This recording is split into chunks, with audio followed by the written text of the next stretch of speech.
bienvenue. Chers amis, pour les grands moments de votre vie, tout comme pour les petits détails de votre existence, vous devez vous convaincre que le choix de Dieu est plus perçant que le vôtre. Oui, le choix de Dieu est plus valeureux et plus éprouvé que le vôtre.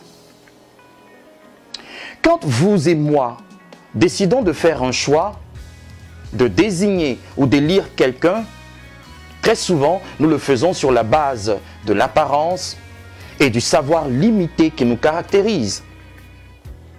Or Dieu, lui, il nous fait des recommandations sur la base du fond des choses que nous ignorons. Le Seigneur sait ce que ceux et celles qui s'offrent à nos choix nous cachent. Il sait ce qu'ils masquent et refusent de nous faire connaître à leur sujet. Dieu regarde au cœur. Il ne regarde pas l'apparence des choses. Et il sait ce qu'il nous faut sur le court et le long terme. C'est pourquoi il est vital que nous nous laissions éclairer par lui. Nous devons nous ouvrir à sa lumière chaque fois qu'il est question de choisir, chaque fois qu'il est question d'élire ou de désigner quelqu'un pour une tâche, pour un service ou pour un engagement important. Dans 1 Samuel 6, je pense 1 Samuel 16, verset 7, Dieu déclare ceci au prophète Samuel. 1 Samuel 16, verset 7. Il dit, « Je ne juge pas de la même manière que les hommes. Les hommes s'arrêtent aux apparences, mais moi, je vois jusqu'au fond du cœur. » Alléluia. Malgré son expérience et son grand savoir, l'homme de Dieu, le prophète Samuel, s'était laissé aveugler par l'apparence des autres fils d'Isaïe. Il était sur le point de faire une grave erreur quand l'Éternel l'a guidé à faire le bon choix. Finalement, c'est David, le cadet de 8 frères, qui a reçu l'onction royale pour succéder à Saül, le roi d'Israël. Alors, chers amis, j'ai une question. Êtes-vous fixé sur les signes divins susceptibles de vous aider à discerner le vrai du faux? Est-ce que vous êtes éclairé sur les signes qui peuvent vous aider à discerner les bonnes affaires des mauvaises affaires, les serviteurs de Dieu des serviteurs de Satan? Connaissez-vous les signes distinctifs qui inspirent un choix sûr et un choix certain? Est-ce que vous permettez au Seigneur de vous envoyer les signes fiables pour vous permettre de faire le bon choix, de prendre la bonne décision ou de vous engager dans la bonne direction? Si vous êtes sur le point de faire le choix de l'homme ou de la femme de votre vie, il est vital que vous laissiez le Seigneur vous éclairer avant de vous engager. Si vous êtes sur le point de confier à une personne une affaire importante, laissez le Seigneur vous éclairer avant de le faire. Si vous êtes sur le point d'investir dans un business, laissez le Seigneur vous éclairer avant de vous y risquer. Si vous êtes sur le point d'élire une personne pour une tâche ou une fonction importante dans votre communauté, eh bien, assurez-vous d'être au clair avant de le voter ou de l'élire. Si vous êtes sur le point de bénéficier d'un service quelconque, veillez à être fixé par Dieu, de peur que vous n'emportiez avec vous un cadeau empoisonné. Il est probable que vous fassiez partie des gens qui éprouvent aujourd'hui une profonde, mais profonde déception par rapport au choix qu'ils ont délibérément fait un jour. Ils découvrent avec beaucoup de douleur la subtilité et l'ingéniosité avec lesquelles ils se sont fait abuser, ils se sont fait arnaquer, mystifier, rouler par ces gens qui semblaient pourtant avoir l'apparence d'un ange. Oui. Et les conséquences sont parfois dramatiques. Plusieurs parmi nous paient sur une longue durée le tribut de ce manque de discernement. Certains ne parviennent pas à s'en remettre parce que noyés jusqu'au cou. D'autres ont choisi de se battre pour tout reprendre à zéro. Mais vous, oui, vous avez encore la possibilité d'éviter de commettre des erreurs dans les choix cruciaux que vous êtes appelés à faire. C'est pourquoi il est vraiment important d'être clairement situé sur les signaux fiables du discernement. Jean le Baptiste était au clair quant aux signes devant l'aider à discerner le Christ, le véritable. Car, comme vous le savez, il y a toujours eu de faux Christ et il y en aura toujours. Dans l'évangile de Jésus-Christ selon Jean, dans le chapitre 1, à partir du verset 32 jusqu'au verset 34, il est écrit ceci. Jean rendit ce témoignage. J'ai vu l'Esprit descendre du ciel comme une colombe et s'arrêter sur lui. Je ne le connaissais pas, mais celui qui m'a envoyé baptiser d'eau, celui-là m'a dit, celui sur qui tu verras l'Esprit descendre et s'arrêter, c'est celui qui baptise du Saint-Esprit. Verset 34. Et j'ai vu et j'ai rendu témoignage qu'il est le Fils de Dieu. Alléluia.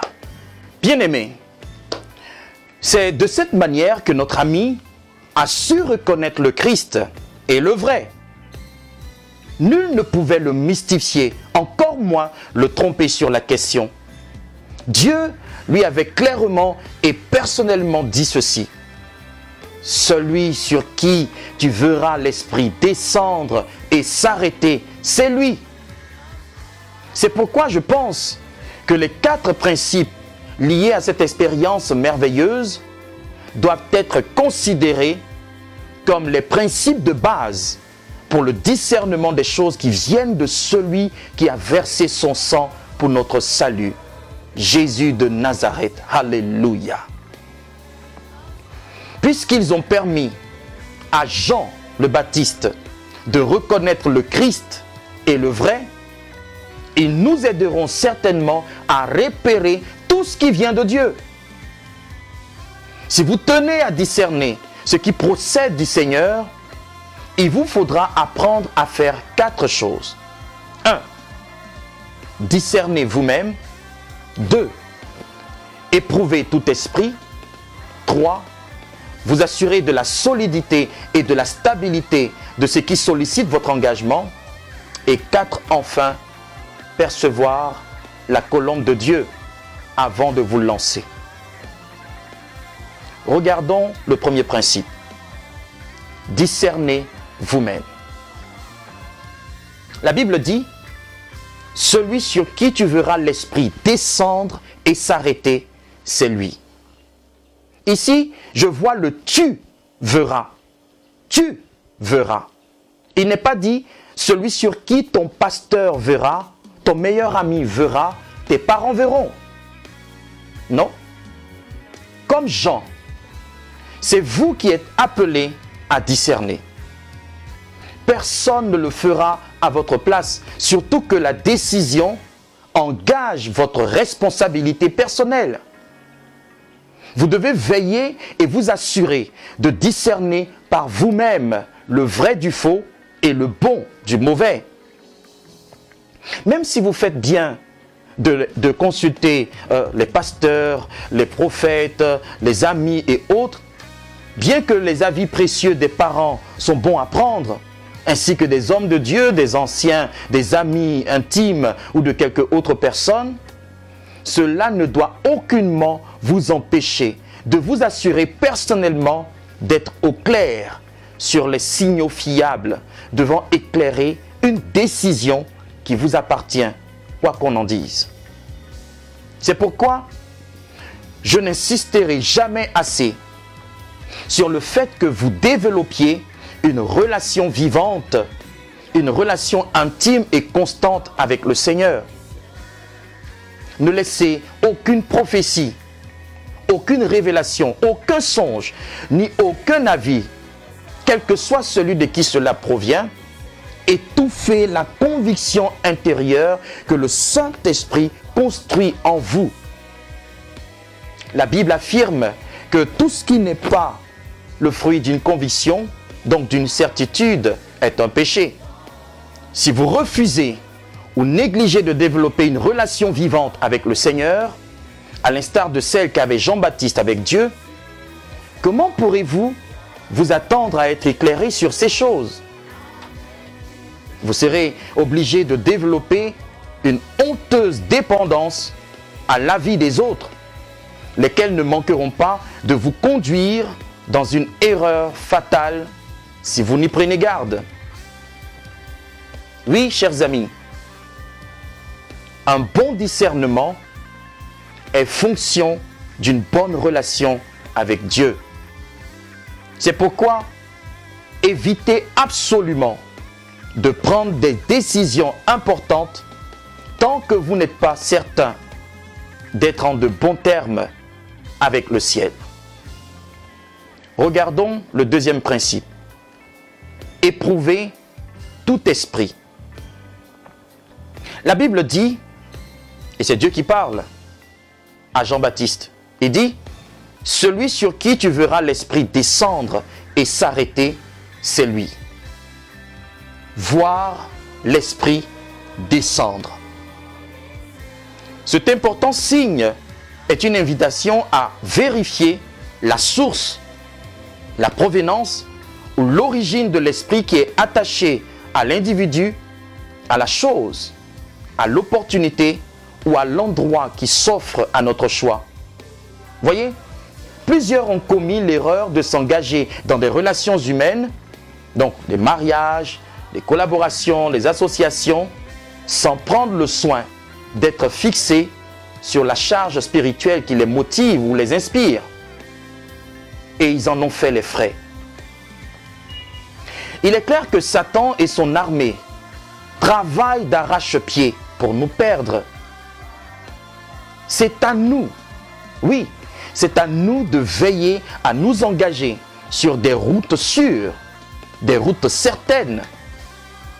Dans Proverbe 4, verset 26, la Bible dit « Réfléchis au chemin que tu vas prendre.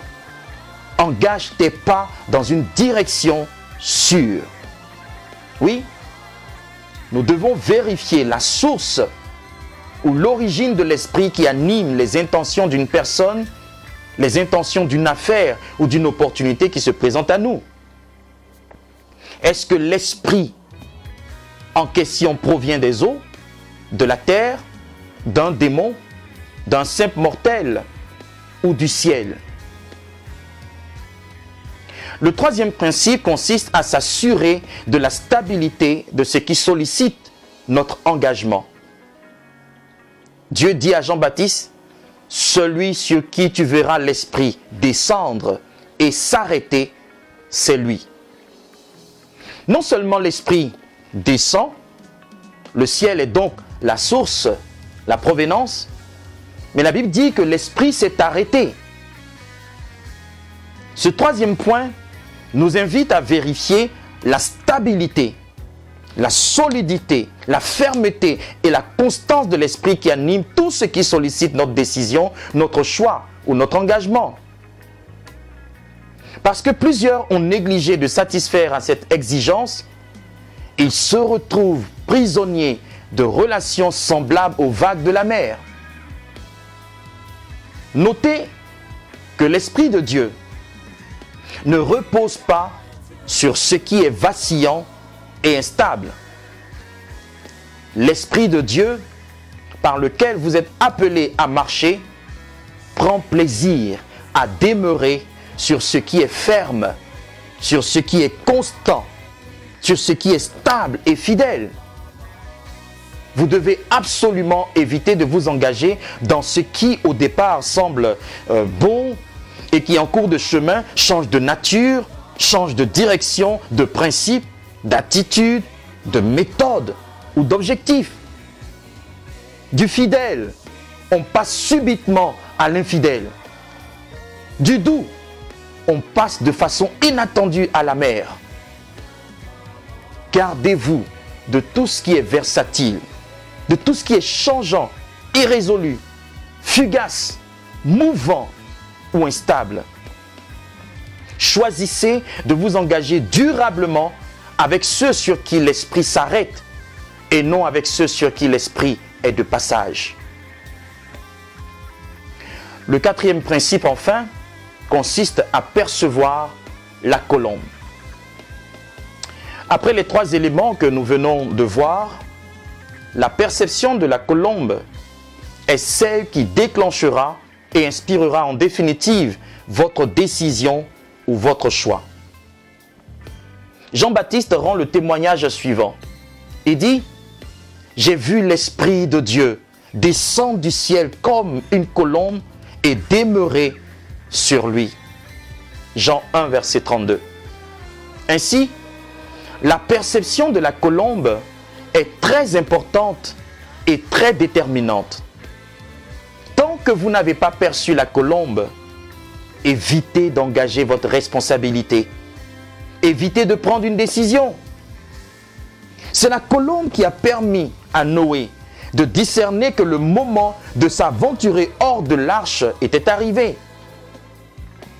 De même, c'est la perception de la colombe qui vous donnera le signal de l'action décisive, donc du mouvement décisif.